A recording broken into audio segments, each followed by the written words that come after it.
그러면 한 절씩 교독하고요. 마지막 5절 합독하겠습니다. 아비멜렉의 뒤를 이어서 이사갈 사람 도도의 손자 부하의 아들 돌라가 일어나서 이스라엘을 구원하니라. 그가 에브라임 산지 3일에 거주하면서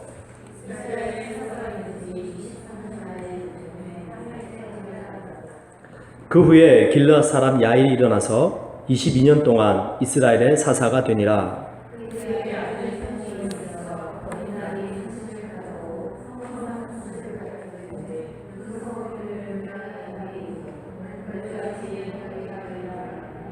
네, 5절 합독하겠습니다. 야일이 죽음에 가문의 장사되었더라. 아멘. 네, 저희 교회가요 참 좋은 게 있습니다. 뭐냐면 이렇게 바깥 풍경을 다 볼 수가 있어요. 그래서 사계절을 만끽할 수가 있는데요. 가끔 보면 이렇게 예배 때 이 먼 산을 쳐다보시는 것처럼 쳐다보시고 예배에 이렇게 집중을 이렇게 하지 못하는 경우들이 있는데요. 여기 바로 앞에 우리 빨간 나무 있죠? 단풍이 들었는데 이번 주에 보니까 완전히 다 드는 것 같아요. 네, 너무 예쁘고 아름다운데요. 우리 한번 서로 인사 나누십시오. 당신은 단풍보다 아름답습니다. 네. 네, 그러니까 이 단풍 보지 마시고요. 오늘은 우리 예배에 집중할 수 있기를 원합니다. 오늘 여기 사사기 10장 1절부터 5절까지 우리 세 명의 등장인물이 나오죠. 첫 번째가 아비멜렉입니다. 그리고 두 번째가 누구죠? 돌라가 나오고요. 그리고 마지막 세 번째가 야일, 이렇게 세 명이 나옵니다. 여기 세 명 중에 한 명은 사사가 아닙니다. 한 명은 누구냐? 이 아비멜렉. 이 첫 번째 나온 사람 아비멜렉은 사사가 아니고요. 이 돌라와 야일만 두 사사가 됩니다. 근데 오늘 제가 이 아비멜렉에 대해서 좀 이야기를 좀 드리려고 그래요. 여기 오늘 저희가 10장 1절부터 5절까지밖에 안 읽었는데 이 아비멜렉에 관한 이야기가 이 사사기 9장 바로 앞장에 다 나오게 됩니다. 9장 전체를 읽어보시면 흥미진진하고요. 아주 재밌습니다. 근데 참 공교롭게도 오늘 이 말씀을 저희들이 읽고 또 묵상하고 설교를 하게 준비하게 되었는데요. 지금 현재 우리 또 권사님께서 기도도 해주셨는데 한국에서 일어나고 있는 일들 너무 안타깝고 참 힘들죠. 저희도 이렇게 비록 우리 해외에 나와 있지만 우리 조국의 이야기이기 때문에 간이 무시할 수 없고 우리가 기도로 동참해야 되는데 과연 이런 여러 가지 환난 가운데 있을 때 과연 어떻게 우리 그리스도인으로서 반응해야 되는지 거기에 대한 뭐라고 할까요? 좀 지혜 그리고 우리가 찾아가야 할 길 그런 부분들을 오늘 말씀을 통해서 좀 조명을 받기 원합니다. 먼저 이 아비멜렉에 대해서 말씀을 좀 드리고 싶은데요. 이 아비멜렉이라는 이름의 뜻은 뭐냐면요. 아버지와 왕이라는 이름의 뜻입니다. 참 재밌는 이름의 뜻이죠. 좋게 보면 좋게 볼 수도 있고 또 나쁘게 보면 나쁘게 해석할 수도 있는데 이 성경 전체를 통틀어서 아비멜렉이라는 이름을 가진 인물이 한 3-4명 정도 나옵니다. 창세기에 보시면 첫 번째 나오는 그 아비멜렉의 이름은 왕 이름입니다. 그랄 왕이에요. 이 그랄 왕 앞에서 이 아브라함이 자기 아내 사레를 누이라고 속이게 되죠. 그랄 왕 아비멜렉이 나오게 되고요. 그리고 또 두 번째 왕이 아마 그 아비멜렉 왕의 아마 뭐 자손쯤 되는 것 같아요. 그 아브라함의 아들 이삭도 또 자기 아내를 누이라고 속이죠. 그때 그 왕이 누구냐면 또 아비멜렉 왕입니다. 창세기만 해도 벌써 두 번째 이 아비멜렉이 나오게 되고요. 그리고 세 번째가 여기 오늘 저희들이 읽은 이 본문에 나오는 아비멜렉이 되고요. 곧 말씀을 드릴 텐데. 그리고 마지막 네 번째 이 아비멜렉은 조금 선한 이미지를 가졌는데 그 다윗 왕 시대 때 제사장이 아비멜렉입니다. 그러니까 주로 이 아비멜렉, 아버지와 왕이라는 이름을 뜻을 가진 인물들을 보면 주로 왕, 뭐 왕족이거나 아니면 제사장 뭐 이런 이름들을 가진 것을 보게 됩니다. 여기 오늘 이 본문에 나온 이 아비멜렉은 기드온의 아들 중에 한 명입니다. 여기 저희들이 이제 쭉 읽어보시면 9장을 이제 이번 한 주 동안 읽어보시라고 제가 숙제를 드렸어요. 한번 해보시기 바랍니다. 그 아비멜렉은 이 기드온의 아들 중에 한 명인데 기드온에게 아들이 몇 명 있었을까요? 혹시 성경을 읽어보셨나요? 이 기드온에게 아들이 꽤 많이 있었습니다. 한 몇 명 있었냐면 기드온은 저희들이 지난주 살펴본 바와 같이 사사잖아요. 아주 능력 있는 사사였습니다. 기드온에게 아들이 한 70명 있었습니다. 그러니까 한 첩도 많이 있었다는 얘기죠. 그 70명 중에 한 명이 이 아비멜렉 아들입니다. 나머지 69명 다 죽습니다. 누구 때문에 죽게 될까요? 바로 이 아비멜렉 때문에 죽게 됩니다. 왕위 쟁탈전이 벌어진 거예요. 이 기드온이 죽고 난 다음에 이 아비멜렉이 스스로 왕이 되고자 자기 동네를 찾아갑니다. 외갓집이죠. 자기 어머니가 어느 동네 출신이냐면 세켐 땅의 출신입니다. 그래서 이 어머니 외가 쪽을 찾아가서 이 아비멜렉이 이렇게 이야기합니다. 여러분, 우리 아버지 기드온에게는 아들들이 70명이 있습니다. 그 70명 중에 누가 왕이 되는 게 좋겠습니까? 저는 여기 이 땅 세겜 출신입니다. 우리 어머니가 세겜 사람입니다. 아무래도 제가 여러분들의 왕이 되어서 다스리는 것이 나머지 69명 중에 왕이 되어서 다스리는 것보다 낫지 않겠습니까? 이 아비멜렉이 스스로를 자기의 동네에 가서 높이니까 그 동네 사람들이 다 옳다고 박수 쳐줍니다. 그리고 당신이 왕이 되라고 그렇게 추천을 해줘요. 그리고 이 사람들이 서로 맹세를 하는데 그 바알 신당에서 맹세가 이루어집니다. 그 세켐 사람들이 원래는 우상 바알을 섬겼던 사람들이거든요. 그 바알 신당에서 이 세켐 사람들이 아비멜렉에게 은 70개를 줍니다. 그리고 이 아비멜렉은 은 70개를 받아가지고요, 요즘 말로 하면 폭력배를 삽니다. 그 폭력배를 돈을 주고 사가지고요, 그 아들들을, 나머지 자기 형제들 69명을 한 자리에 모아놓고 그 폭력배들과 함께 다 죽여버립니다. 한날에 69명이 다 죽게 됩니다. 근데 다행히도 그 중에 딱 한 명만 살아남게 되는데, 그건 나중에 한번 구장을 가서 읽어보시고요. 어쨌든 그렇게 모든 형제들은 이 아비멜렉의 칼에 다 죽고 맙니다. 그러고 나서 이제 드디어 아비멜렉이 왕이 되고 나죠. 여러분, 저희들이 지금 사사시대거든요. 사사시대는 왕이 없었습니다. 이스라엘의 첫 번째 왕은 누구죠? 사울 왕입니다. 근데 이 아비멜렉은 지금 스스로가 왕이 되고자 스스로를 높인 것입니다. 기드온이 사사로 있을 때 이스라엘 백성들이 그 기드온을 왕으로 삼으려고 했어요. 근데 기드온이 이스라엘 백성들에게 이렇게 얘기합니다. 그때에 이스라엘 사람들이 기드온에게 이르되, 당신이 우리를 미디안의 손에서 구원하였으니 당신과 당신의 아들과 당신의 손자가 우리를 다스리소서. 이게 지금 이스라엘 백성들이 기드온에게 한 말이에요. 근데 기드온이 단칼에 거절합니다. 기드온이 그들에게 이르되, 내가 너희를 다스리지 아니하겠고 나의 아들도 너희를 다스리지 아니할 것이요 여호와께서 너희를 다스리시리라 하니라. 기드온은 완전히 깨어있는 사람이었습니다. 기드온은 알았던 거예요. 그 이스라엘 백성들이 자신을 위대한 사사로 또 왕으로 삼으려 했지만 본인은 이스라엘 백성을 다스리고자 하는 것이 아니었습니다. 오로지 여호와 하나님만이 하나님의 백성을 다스릴 것이다 라고 자신은 거절하고 그렇게 이야기를 했습니다. 여러분들의 가정 속에 누가 왕이 되십니까? 우리 주 예수 그리스도께서 왕이 되시길 주님의 이름으로 축원드립니다. 주님이 왕이 되시면 다스림을 받게 됩니다. 근데 우리가 예수님께 왕의 보좌를 내어드리지 않고 우리 스스로가 우리 자신을 높여서 왕이 되는 순간 내가 결정하고 내가 판단하고 내가 다스리게 되는 거죠. 그때부터 문제는 찾아오게 됩니다. 바로 이 이스라엘 땅에 그래서 문제가 찾아오거든요. 여기 아비멜렉이 스스로 왕이 되었어요. 경쟁자 나머지 69명의 형제들 다 죽여버렸습니다. 잘 나갔어요. 처음에는. 첫 3년은 아무런 문제 없이 잘 나갔습니다. 딱 만으로 3년이 지나고 나니까요, 그때 그 이스라엘 땅에 불량한 사람, 가알이라는 사람이 일어납니다. 이 가알이라는 사람이 그 세켐 땅에 들어와 가지고요, 이렇게 또 선동합니다. 어떻게 선동하냐면, 에벳의 아들 가알이 이르되, 아비멜렉은 누구며 세켐은 누구이기에 우리가 아비멜렉을 섬기느뇨? 그가 기드온 여룹바알의 아들이 아니냐? 그의 신복은 스불이 아니냐? 차라리 세켐의 아버지 하몰의 후손을 섬길 것이라. 우리가 어찌 아비멜렉을 섬기리요? 이 가알이 아주 멋진 말이야. 이 가알이 무엇을 따지고 물고 늘어지기 시작하냐면요, 혈통을 가지고 물고 늘어집니다. 여러분, 아비멜렉이 왜 왕이 되었습니까? 자기 지연, 혈연 이걸로 왕이 됐죠. 근데 이 가알이라는 자가 아비멜렉을 대적하는데 똑같이 혈통을 가지고 일어납니다. 원래 이 세켐 땅이라는 것은 그 아버지가 하몰의 후손들이거든요. 그래서 이 지금 가알이 그 후손 족보를 따지고 들어가는 겁니다. 아비멜렉은 기드온의 아들이지 하몰의 후손이 아니지 않느냐. 원래 이 세켐 땅은 하몰의 후손의 땅인데 어찌 우리가 그 여룹바알, 우리 세켐 땅에서 섬겼던 바알을 쳐부순 기드온을 섬기겠느냐? 그 기드온의 후손을 따라가겠느냐? 절대 그럴 수 없다. 이 가알이 이 세켐 사람들을 선동합니다. 결국 이 말이 아비멜렉 귀에 들어가고요. 그리고 아비멜렉과 이 가알 사이에 전쟁이 벌어집니다. 근데 아쉽게도 가알이 그 전쟁에 패하게 되고요. 이 가알은 죽지는 않고 그 세켐 땅에서 완전히 추방을 당하게 됩니다. 이 아비멜렉이요, 분이 풀리질 않는 거예요. 가을 쫓아낸 것만으로도 분이 안 풀립니다. 어떻게 하냐면 그 세켐 성에 있던 사람들을 다 죽이기 원합니다.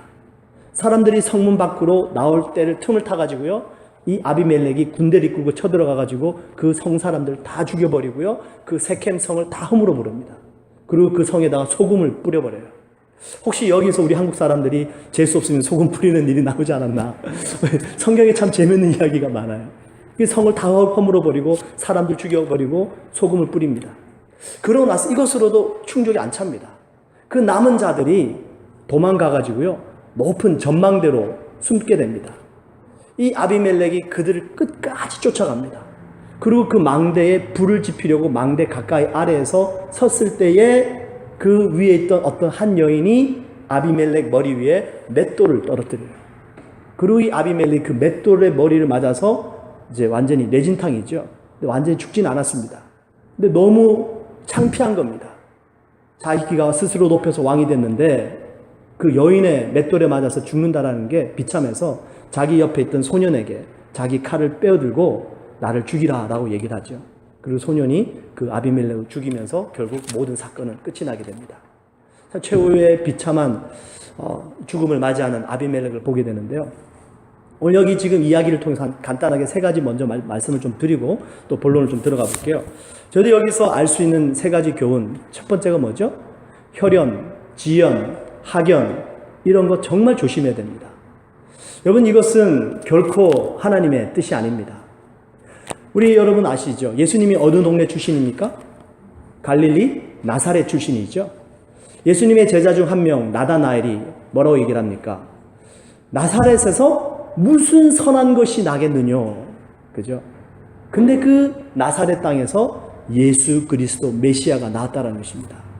혈연, 학연, 지연, 뭐 나랑 마음에 맞는 이게 다 뭘까요? 전부 인간적인 것들인 겁니다. 요한복음 1장 12절에 보시면 이렇게 기록합니다. 영접하는 자, 곧 그 이름을 믿는 자들에게는 하나님의 자녀가 되는 권세를 주셨으니 이는 혈통으로나 육정으로나 사람의 뜻으로 나지 아니하고 오직 하나님께로부터 난 자들이니라. 예수 그리스도를 믿는 저희들은 여러분 학연, 지연, 혈연 뛰어넘어야 될 줄 믿습니다. 이것 따라가면 이건 전부 육적으로 나는 것이에요. 하나님의 뜻을 다 저버린다는 것입니다. 그게 지금 이 아비멜렉에서 얻은 첫 번째 교훈입니다. 아비멜렉 혈연 가지고 지연 가지고 섰다가 자기 그 혈연 때문에 또 망하게 되잖아요. 우리는 여러분 하나님의 사람들입니다. 하나님의 사람들이 학연 따라가고 지연 따라가면요, 이건 뭐냐면 하나님의 뜻보다 더 높아져 버린 것이에요. 어떤 한 영화에서는 그런 대사가 있더라고요. 공산주의 사상을 가진 자들은 뭐라고 그래요? 공산주의 사상은 피보다 진하다. 뭐 그러면서 공산주의 사상을 가지지 않은 자기 육신의 부모니 있지라도 다 총살하고 죽여버립니다. 뭡니까? 이 전부 지금 하나님을 대적하여서 높아진 사상들이거든요. 이게 다 무너지게 돼 있습니다. 다 무너집니다. 하나님께서 절대로 가만히 두지 않습니다. 여러분, 우리가 섬기는 것 물질만 우상이 아니고요, 혈연, 지연, 학연, 우리의 모든 인간적인 사상, 이게 전부 다 우상이 될 수 있다는 사실입니다. 우리 하나님은 하나님보다 높아져 있는 모든 것들은 다 결국에는 허물어 뜨린다는 것입니다. 첫 번째 교훈이고요. 두 번째, 여러분 이거 아십니까? 욕하면서 닮는다 아시죠? 나는 정말로 저렇게 안 될 거야 막 비판하고 욕해요. 근데 보면은 욕하는 그 모습을 나도 모르는 사이에 닮아가 있다는 것입니다. 여러분, 욕하고 비판해서 변하면 1000번, 10,000번 욕하죠. 1000번, 10,000번 비판하죠. 근데 욕하고 비판한다고 변하던가요? 절대 그러지 않습니다. 저도 지난주에 우리 남자 집사님들하고 같이 교제하면서 그런 얘기 나눴어요. 우리 앞선 세대들 얼마나 데모 많이 했습니까? 저희들 체류탄 가스 마시면서 학교 다녔습니다. 저도 그런 시절이 있었는데요. 저는 감히 데모는 하진 않았습니다. 근데 친구들 중에 데모하는 친구들이 있어서 가끔 그 모임에 따라가게 됐어요. 따라가 보면 참 그렇더라고요. 뭐가 그러냐면 그들은 독재를 싫어했습니다. 정치가 자유민주주의를 위해서 그들은 데모하고 젊은 혈기에 나라를 일으켜 세워보겠다고 그렇게 애썼던 그들입니다. 근데 그들 속에 들어가 보면요, 그들이 그렇게 자유민주주의를 외치는데 그 그룹 안에는 얼마나 이 조직 간의 상명하복이 철저한지 아십니까? 한두 살 아래 동생들이요, 이런 방구하지 못합니다. 그 조직이 오히려 군대 조직보다 더해요. 네. 결국 그들은 자유민주주의를 위해서 외치고 있지만 그들 스스로는 이 상명하복과 같은 군대 조직과도 아주 더 심한 그런 조직 안에서 조직을 만들고 그룹을 형성해 나가고 있다는 사실입니다. 그 안에 들어가 보면 정말로 더 타락한 것이 그런 모습들이 있다는 것이에요. 물론 다 그런 건 아니겠죠. 다 비판할 수는 없지만 우리가 욕한다고 비판한다고 변하진 않다는 것입니다. 비판하고 욕해서 변할 것 같으면 천번만번하죠. 여러분, 뉴욕에 가시면 공항이 있습니다. 뭐 JFK 공항도 있고요, 라구아디아 공항도 있는데, 그 라구아디아 공항이 원래 이름이 라구아디아 공항이 아니었습니다. 원래 그 공항 이름은 뉴욕 시립 공항이었습니다. 근데 그 뉴욕 시립 공항을 라구아디아 공항으로 바꿨습니다. 그 라구아디아라는 이름은 어디서 왔냐면 원래 그 뉴욕 시장 이름입니다. 그 시장이 원래는 판사였는데요, 그분이 판사 때 그런 사건이 있었대죠. 유명한 사건입니다. 한 노인이 배가 고파서 빵을 훔쳤는데 재판을 왔습니다. 이 라구아디아가 판사로 있을 때 물어보죠. 전에도 남의 물건을 훔친 적이 있습니까? 없습니다. 왜 훔쳤습니까? 일자리를 구하지 못해서 살을 굶었더니 배고픔을 참지 못해 빵을 훔치게 되었습니다. 마지막으로 어르신 하실 말씀이 있습니까? 판사님, 제게 한 번만 용서해 주시고 긍휼을 베풀어 주십시오. 이 판사 라구아디아가 이렇게 판정을 내립니다. 사정이 아무리 딱해도 남의 것을 훔친 것은 잘못이고 법은 만민 앞에 평등하기 때문에 예외는 있을 수 없습니다. 벌금 10불 내십시오. 1930년도니까요. 그 당시 10불이면 꽤 큰 돈이었겠죠. 근데 모여있던 사람들이 웅성웅성했습니다. 어떻게 저런 판단을 내리는가. 그러면서 이 판단을 내린 판사 라구아디아가 계속 더 이어갑니다.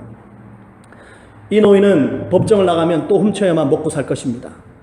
그런데 아무런 도움도 주지 않고 방치한 것은 이 도시에 살고 있는 우리 모두의 책임입니다. 그래서 본 판사는 제 자신에게도 10달러의 벌금형을 내림과 동시에 여기 앉은 모든 시민들도 50센트씩의 벌금형에 동참해 주시기 바랍니다. 그게 바로 그 판사입니다. 이분이 나중에 뉴욕의 시장이 되면서요, 그 뉴욕의 그 당시 때 마피아 조직들 다 잡으고요, 그 마피아 두목 잡아가지고 판결 내려서 감옥 가두고요, 공의를 실천합니다. 그리고 긍휼을 베풀어야 할 때는 긍휼을 베풉니다. 뉴욕이 그때부터 변하기 시작합니다. 그 나중에 이 뉴욕 시민들이 그 판사를 잊지 못하고 그 시장을 잊지 못해서 그분이 죽은 후에 이 뉴욕 시립공항을 라구아디아 공항으로 이름으로 바꾸자라고 해서 바꾸게 됩니다. 그때부터 뉴욕이 아주 좋은 도시로 점점 변하게 된 것입니다. 보세요, 여러분. 우리가 비판한다고 도시가 변하지 않습니다. 비판한다고 사회 변하지 않습니다. 온전히 공의를 행하고 긍휼을 베풀 때 조금씩 하나님의 나라가 이 땅에 임하게 될 줄 믿습니다. 두 번째 우리가 받은 이 아비멜렉을 통해서 받는 교훈은 욕한다고 되는 게 아니에요. 오히려 그 욕을 하면서 나도 모르게 그 욕하는 사람처럼 될 수 있다는 것입니다. 마지막 세 번째 우리가 알 수 있는 교훈, 하나님을 만홀히 여겨서는 안 됩니다. 갈라디아서 6장 7절에 보시면 스스로 속이지 말라. 하나님은 만홀히 여김을 받지 아니하시나니 사람이 무엇으로 심든지 그대로 거두리라. 만홀히 여긴다, 이 뜻이 무슨 뜻이냐면요, 하나님을 바보로 여긴다, 하나님을 업신 여긴다 라는 뜻입니다. 무슨 뜻이냐면 우리가 죄를 지었습니다. 그러면서 우리는 생각하죠. 뭐 하나님 용서해 주시겠지, 괜찮겠지. 이게 뭐냐면 지금 하나님을 만홀히 여긴다라는 것입니다. 아비멜렉이 스스로를 높여서 그 형제 69명을 다 죽여버렸습니다. 결국 어떻게 됩니까? 그 흘린 피가 결국에는 자기에게로 돌아오더라는 것이에요. 여러분, 저희들이 반드시 알아야 될 것은 우리 하나님은 자비와 인자와 긍휼이 한이 없으신 분입니다. 우리가 지은 어떤 죄라도 용서해 주시는 줄 믿습니다. 그게 우리 하나님이세요. 근데 우리가 하나님을 만홀히 여겨서 않는다는 뜻은 이것입니다. 비록 우리가 지은 어떤 죄라도 용서해 주시고 어떤 죄인도 하나님의 자녀로 만들어 주시는 분이 우리 하나님이신데, 그렇다고 우리가 끊임없이 죄를 지을 수는 없죠. 하나님은 그 죄는 치리하십니다. 죄는 다스리세요. 그게 바로 하나님의 방법이십니다. 히브리서의 말씀 보시면 징계는 다 받는 것이거늘 너희에게 없으면 사생자요 친아들이 아니니라. 무릇 징계가 당시에는 즐거워 보이지 않고 슬퍼 보이나 후에 그로 말미암아 연단받은 자들은 의와 평강의 열매를 맺느니라. 하나님께서는 하나님의 자녀를 치리하십니다. 치리한다는 것은 다스리신다는 것이죠. 그 사람이 자꾸만 죄를 지으면 하나님이 사랑하시기 때문에 그 사람을 의와 평강과 희락의 열매를 맺을 수 있도록 하나님은 그 사람을 다스리신다는 것입니다. 그래서 그런 다스림을 받지 않으면 우리는 버림을 받은 자들이에요. 내 안에 죄가 있습니까? 내가 이길 수 없는 죄가 있습니까? 여러분, 하나님께서 다스리실 것입니다. 내가 나를 다스리지 못하면 하나님의 손길이 우리를 다스리게 될 것입니다. 그게 뭐냐면 하나님의 치리하심이에요. 여러분, 이 징계, 하나님의 치리는 심판과는 다릅니다. 우리 주 예수 그리스도께서 다시 오실 그때까지는 하나님이 지금 오래 참고 계신 거예요. 그 하나님의 오래 참음은 우리에게 구원이 될 줄 믿습니다. 지금은 기회가 있다라는 것이에요. 우리가 우리 안에 있는 모든 죄들을 우리 주님의 치리를 받으면서 하나님은 끊임없이 우리를 자꾸만 거룩한 모습으로 만들어 가시다는 것입니다. 우리가 받는 고난의 원인은 다 알 수 없습니다. 내가 지금 당하는 고난이 죄 때문인지 아니면 어떤 이유 때문인지 그 이유는, 그 원인은 다 알 수 없어요. 그러나 그 고난의 목표는 분명합니다. 왜일까요? 우리를 거룩하게 만들어 가신 것입니다. 우리를 죄로부터 멀리하기 원하신 것입니다. 우리 하나님께서 치리하실 때에 나를 거룩하게 예수 그리스도를 닮아가는 모습으로 여러분 의와 평강의 열매를 맺어간다라고 내 삶 속에 내가 나아간다면 여러분 하나님의 축복은 그 사람의 것이 될 줄 믿습니다. 하나님의 뜻이에요. 우리는 여기서 아비멜렉의 모습을 통해서 하나님은 결코 죄는 용서해 주시지만 그 죄를 간과하시는 분은 아니시다라는 것을 깨닫게 됩니다. 이런 여러 가지 저희들이 교훈을 아비멜렉을 통해서 얻을 수 있는데, 과연 그러면 지금 우리 한국 땅에서 일어나고 있는 이 일들, 과연 우리 그리스도인으로서 또 대한민국 국민으로서 우리들이 할 수 있는 일은 뭡니까? 지금 교계에서도 뭐 여러 가지로 의견들이 분분합니다. 어떤 한쪽에서는 기도해야 되지 않겠습니까? 우리가 정말 하나님을 믿는다면 이런 난국에 정말 더 기도하고 더 금식하고 더 하나님 앞에 나가야 되지 않겠습니까? 이 자성의 목소리들이 높습니다. 또 한쪽에서는 이런 목소리들을 합니다. 기도만 한다고 됩니까? 뭐 기도만 한다고 하나님께서 역사하십니까? 우리 그리스도인들이 뭔가라도 해야 되지 않겠습니까? 이런 이야기들이 나오고 있습니다.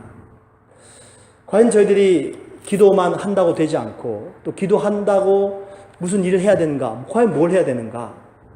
오늘 좀 실질적인 이야기를 그 다음 두 번째 나타나는 사사 두 사람을 통해서 저희들이 지혜를 얻기 원합니다. 여러분, 이런 난국에 이런 어려움 속에서 기도해야 됩니다. 그죠? 기도 안 하는 것보단 기도해야 되고요. 그러면 기도하면 한다고만 되는가? 분명히 뭔가 우리가 또 할 수 있는 일이 있을 것 같아요. 여기 먼저 한번 첫 번째 나오는 사사 보십시오. 돌라가 있죠. 10장 1절과 2절에 보시면 그 사사 돌라에 대한 이야기가 아주 짧게 기록되어 있습니다.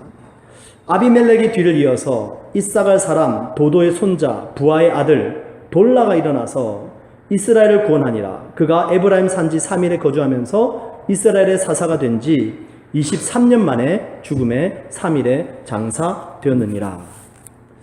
여기 이 돌라 무슨 일을 했을까요? 아비멜렉의 뒤를 이어서 바로 사사가 되었습니다. 이 아비멜렉은 스스로를 높여서 아주 이 한 나라를 완전히 망가뜨려 버린 거예요. 3년 동안은 뭐 잘 지냈다가 완전히 그 세겜 땅을 쑥대밭으로 만들어 버렸죠.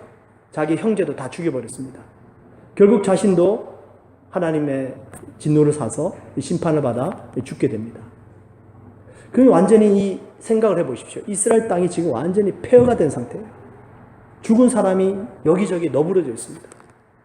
이 뒤를 누가 정리했다고요? 사사돌라가 정리했다는 것입니다. 이 사사돌라는 외세로부터 이스라엘을 지킨 게 아니고요. 뭔 일을 했을까요? 자기 나라 내적인 부분들을 아주 건강하게 잘 이루고 간 것이 바로 이 사사돌라입니다. 이 돌라라는 이름의 뜻이 있는데요. 재밌습니다. 벌레라는 뜻입니다. 벌레라는 뜻을 가진 게 이 사사돌라예요. 여러분, 벌레 하면 무슨 벌레가 생각납니까? 우리 인간 세상 속에 아주 세 가지 해로운 벌레가 있답니다. 파리, 모기, 바퀴벌레. 이 세 가지 벌레가요, 아주 해로운, 그리고 아주 많은 종류의 벌레라고 합니다. 웬만한 모든 질병은 다 이 파리, 모기, 그리고 바퀴벌레가 옮긴답니다. 하나님께서 왜 이런 벌레들을 만드셨을까요? 뭡니까? 이 벌레들은 다 지저분한 곳에서 생기죠. 더러운 곳에서 생깁니다. 깨끗이 살라는 얘기입니다. 더러운 곳이 있으면 치우고, 그리고 곰팡이가 설지 않게 알고, 이 더러운 파리, 모기, 바퀴벌레가 조금 더 거하지 못하도록, 서식하지 못하도록 청결하게 살라라는 것이에요. 그래서 하나님께서 주신 겁니다. 어떻게 보면. 우리 인생 속에 있는 아주 더러운 벌레 세 가지가 있습니다. 뭔지 아십니까? 비평, 불평, 그리고 걱정. 이 세 가지입니다. 이 비난과 불평과 걱정, 이 세 가지는요, 우리의 영혼을 갉아먹습니다. 그리고 우리 주위의 이웃들까지도 파괴시켜버립니다. 보세요. 비판하는 것, 자꾸만 남을 비판하고 정죄하고 안 됩니다. 그리고 불평하는 소리, 자꾸만 불평을 늘어놔 보십시오. 삶이 나아집니까? 절대 회복되지 않습니다. 더 깊은 나락으로 빠져버립니다. 그리고 마지막 세 번째, 걱정. 우리의 영혼을 아주 피폐하게 만들어버린 것입니다. 이 세 가지입니다. 이 세 가지 벌레예요. 비평, 불평, 그리고 걱정. 여러분, 이 세 가지 벌레를 인생 속에 제거해 보십시오. 하나님의 나라가 임할 줄 믿습니다. 벌레 중에 벌레를 먹는 벌레가 있대요. 그 벌레가 그리마라는 벌레인데 생긴 건 좀 징그럽게 생겼습니다. 근데 한국에서는 이 그리마라는 벌레가 돈벌레로 알려져 있대요. 한번 인터넷 들어가서 그 사진을 한번 보십시오. 좀 징그러울 겁니다. 근데 이 그리마는 해충이 아니고 이론충이에요. 모든 이 더러운 벌레들 다 잡아먹고 산답니다. 여러분, 하나님께서 우리에게 예수 그리스도를 주셔서 우리에게 있는 모든 비판, 불만, 걱정, 이거 다 잡아먹으라고 주신 거거든요. 여러분, 비평 나올 때 이렇게 한번 잡아먹어 보십시오. 누군가를 비난하고 싶어질 때. 혹시 내 안에는 저런 죄가 없나? 혹시 내 자신은 스스로 돌아볼 것이 없나? 다른 사람을 비평하기 전에 내 자신을 한번 돌아보는 겁니다. 그걸 거울로 삼는 거예요. 그러면 여러분, 그 비평이라는 벌레를 우리가 잡아먹게 될 줄 믿습니다. 그리고 불평이 나올 때 뭘 하면 될까요? 감사할 수 있는 것들을 기록해 보세요. 하나부터 열까지 내가 숨을 쉬고 있다는 것, 내가 지금 내 목소리를 낼 수 있다는 것, 그리고 내가 지금 살아서 움직이면서 걸어 다닐 수 있다는 것, 이런 모든 것이 감사한 일이 아니겠습니까? 이 모든 감사를 하나씩 하나씩 적어가 보는 순간에 비평, 이 불만은 떠나가게 될 줄 믿습니다. 마지막 세 번째, 걱정. 여러분, 걱정을 어떻게 퇴치할까요? 여러분, 미래가 걱정되십니까? 그러면 여러분들께서 세운 미래의 목적이 있을 것 아닙니까? 그것을 향해서 내가 지금 무엇을 해야 되는가를, 그 일을 하면 될 줄 믿습니다. 그죠? 그러면 걱정 사라지게 돼 있어요. 걱정하는 사람 치고 지금 나에게 주는 일 열심히 하는 사람 못 봤습니다. 걱정만 하고 있어요. 미래에 내가 꿈이 있고 소망이 있습니다. 그러면 그 꿈을 이루기 위해서 지금 현재 내가 할 일이 뭔가 계획 세워서 그거 하면 되잖아요. 그러면 걱정 이길 수 있습니다. 이 세 가지 벌레, 남을 비난하는 것, 불평하는 것, 그리고 걱정하는 것, 이 세 가지 벌레만 잡아먹어도 우리 삶 속에 하나님의 나라가 임하고 내 삶을 통해서 하나님의 나라가 확장될 줄 믿습니다. 그 일을 하는 게 누굴까요? 사사돌라예요. 그 이름의 뜻은 벌레지만 그 벌레가 더러운 벌레가 아니라 내 인생을 망가뜨리는 더러운 벌레를 먹어버리는 이충이라는 것입니다. 그게 돌라 사사가 한 일입니다. 아비멜렉이 다 무너뜨려버린 그 나라를 어떻게 했다고요? 내적으로 잘 다져 내실을 가져가는 겁니다. 내 심령을 황폐하게 만들고 내 가정을 파괴하게 만들고 우리 교회를 병들게 만드는 것 다른 게 아니에요. 외세가 아닙니다. 우리 안에 있는 비난과 불평과 그리고 걱정이 이 벌레가 좀먹고 우리를 파괴하더라는 것입니다. 이 세 가지 여러분 잡아 먹어버리십시오. 그리고 하나님 나라를 체험하실 수 있기를 주님의 이름으로 축원드립니다. 그리고 한 가지만 더 말씀드릴게요. 과연 이럴 때 대한민국이 어려운데요. 과연 우리가 무엇을 할 수 있습니까? 먼저 우리 자신이 변해야 됩니다. 그죠? 비난과 불평과 그리고 걱정을 없애면서 우리 각자 한 사람 한 사람이 변해가야 돼요. 여러분, 우리가 자신이 변하지 않으면 우리 주인은 변하지 않습니다. 우리 지금 현 대통령께서 그러셨대요. 많은 논평가들이 논평을 하는 것이 소통을 잘 안 한답니다. 주위 장관들하고요. 또 어떤 논평가가 그런 제안을 해요. 다른 나라 선진국 미국이라는 곳에 가면 대통령하고 장관직을 맡은 사람들은 그들이 이 직무실 거리가 5분 이내랍니다. 그만큼 가까이 있기 때문에 쉽게 소통할 수 있대요. 그래서 우리나라도 쉽게 잘 소통할 수 있도록 대통령실하고 나머지 장관직들 사무실하고 가깝게 만들어야 됩니다. 여러분, 사무실을 가깝게 만들면 사람이 쉽게 소통할 수 있을까? 물론 그럴 수 있습니다. 네, 여러분 절대 그렇지 않습니다. 환경을 바꾼다고 사람이 변하는 것이 아니고요. 사람이 변하면 환경이 변하게 되는 줄 믿습니다. 그렇게 가야 되는 거예요. 사람이 변해야 됩니다. 여러분, 그런 비평가들이 그런 아이디어를 내고는 있지만 그것은 실질적인 도움은 되지 않습니다. 하나님의 나라의 법칙은 사람을 변화시키는 거예요. 사람을 세우는 것입니다. 그 사람을 변화시키고 사람을 세우는 일을 그 다음 사사가 했는데 그 사사가 바로 사사 야일입니다. 한번 보실래요? 3절과 4절에 보십시오. 그 후에 길르앗 사람 야일이 일어나서 22년 동안 이스라엘의 사사가 되니라. 그에게 아들 30명이 있어 어린 낙이 30을 탔고 성읍 30을 가졌는데 그 성읍들은 길르앗 땅에 있고 오늘까지 하봇 야일이라 부르더라. 이 하봇 야일이라는 뜻은, 하봇이라는 뜻은 동네라는 뜻입니다. 그러니까 오늘날까지도 그 지역 사람들은 그곳을 야일의 동네다라고 일컫는다는 것이에요. 무슨 뜻입니까? 그만큼 정치를 잘했다는 것입니다. 이 야일이라는 사람은 자기 아들이 30명이나 있었는데 그 30명 모두가 나귀를 탔고 그 30명 모두가 다 각자 한 성읍씩 차지해서 그 성읍을 다스렸다는 것입니다. 얼마나 자식 교육을 잘 시켰습니까? 저희는 3명도 힘들어서 허걱대는데 이 아이는 30명을 잘 훈련시켜가지고요. 잘 양육시켜가지고요. 나라를 다스리게 만들었습니다. 여러분, 여기서 배울 수 있는 우리의 귀한 교훈입니다. 지금 현재 한국이 어렵습니다. 여러분, 100년지 대계입니다. 사람을 세워야 됩니다. 우리가 지금 이 시국을 잘 헤쳐나갈 수 있는 지혜는 우리 그 다음 세대를 세우는 길인 줄 믿습니다. 그 일을 누가 해야 될까요? 우리 기성세대가 해야 됩니다. 무엇을 해야 될까요? 주님의 말씀을 해야 됩니다. 우리 현 대통령, 그분의 부모님에 대해서 우리는 잘 압니다. 많은 논평가들이 그런 말을 하죠.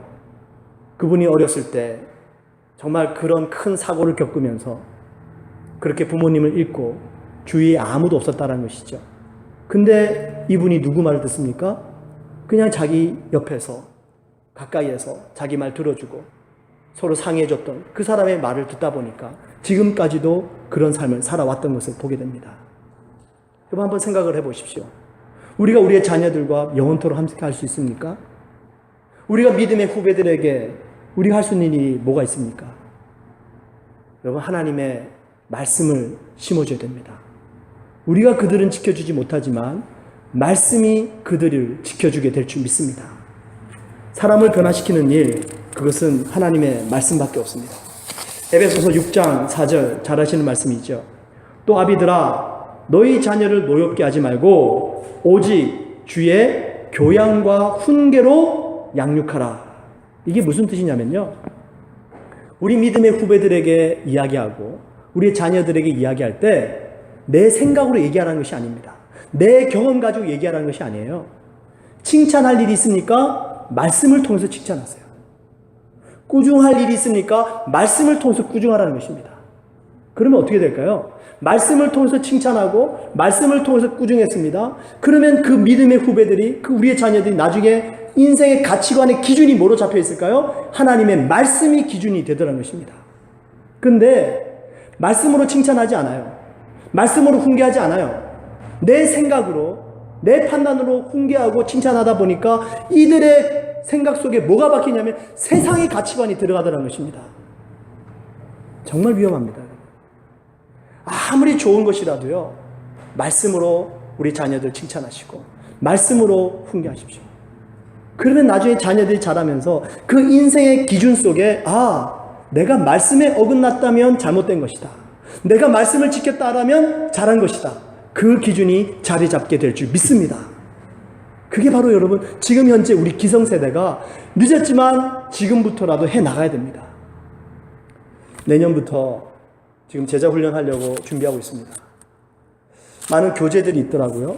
지금 여기 미국 사회에서 유행입니다. 보면 다 유행이 있어요. 그 유행하고 있는 교재 중에 하나가 D6라는 교재입니다. 그 D6는 뭐냐면, D는 Deuteronomy예요. 신명기입니다. 신명기 6장에 나와 있는 말씀이에요. 이스라엘아 들으라, 내 자녀들을 교육하라, 그들의 미간에 말씀을 새겨라, 손목에 표를 붙여라, 문 입구에 하나님 말씀을 붙여놔라. 그게 바로 신명기 6장의 계명입니다.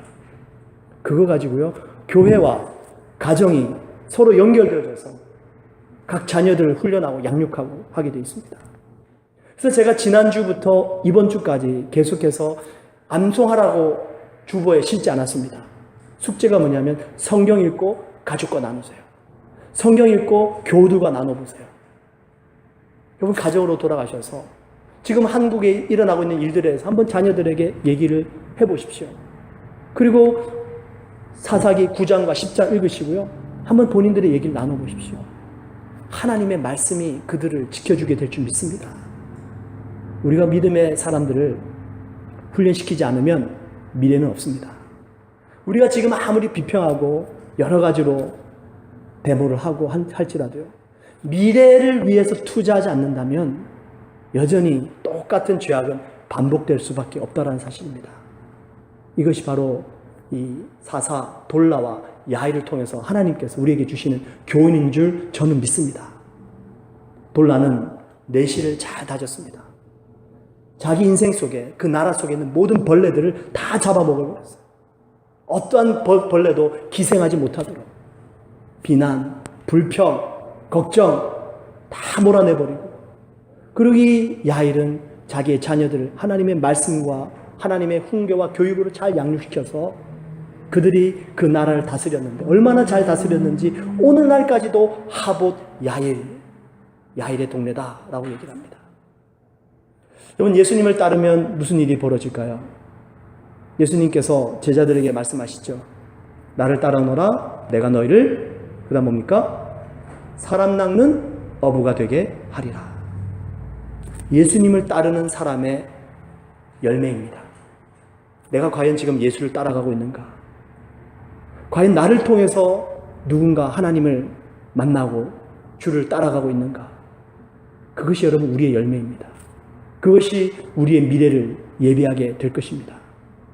하나님의 말씀이 기준이 되도록 우리 각 가정, 또 우리의 교우들과 함께 나누시고요, 내 안에 있는 어떤 벌레도 내 인생과 우리의 공동체를 파괴하지 못하도록 다 물리치고요, 이번 한 주 동안 승리하실 수 있기를 주님의 이름으로 축원드립니다. 우리 같이 한번 기도하시죠.